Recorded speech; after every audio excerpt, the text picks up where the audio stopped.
Hi guys, I'm Audrey, and today we are going to be going over 5 ACT English questions and best practices to answer them. How I find the ACT likes to conduct their questions is they like to give a robust answer that's super long to then confuse the test taker. And more often than not, the simplest answer often is the most effective and efficient one. So today we're going to be looking over tips and tricks for both speed and also accuracy. I'm going to begin by sharing my screen for a practice test for the ACT. If you can see here, we are currently looking at hair-raising problems. So let's begin by reading it. How I like to go about is read it slowly and carefully while always within the time frame. So, why are we so completely blank with the hair on our heads?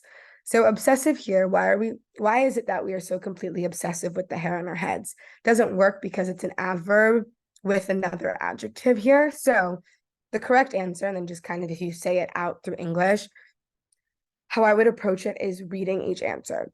So why is it that we are so completely obsessive with the hair on our heads? No, so it's not A. Why is it that we are so completely obsessed describing we, with the hair on our heads? So B makes sense. So I would put a check mark next to the letter. Why is it that we are so completely obsessing with the hair on our heads? That doesn't necessarily make sense because it's like a broad statement. It's not describing an action. So I would put an X next to C.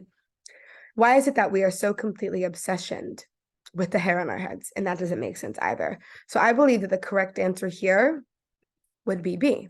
And now when we go back to the answer key, we can see that the correct answer is in fact B.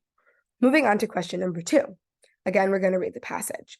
Millions of dollars are spent each year on cutting hair, lengthening hair, bleaching hair, straightening hair, curling hair, highlighting hair, and even growing hair. Whatever you can do to hair, someone is willing to pay the money to do it.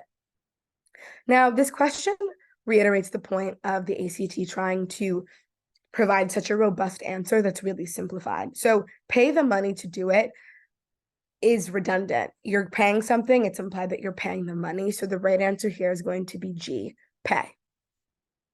Number 3, natural redheads long for to be brunettes and dishwasher blondes dream of shiny golden tresses. Now, for to be is a conjunction joined with an infinitive, and it just doesn't sound correct, nor is it the proper grammatical form. So natural redheads long to be because they long to what? To be something. So the answer here is going to be C. So far we have B, G, C.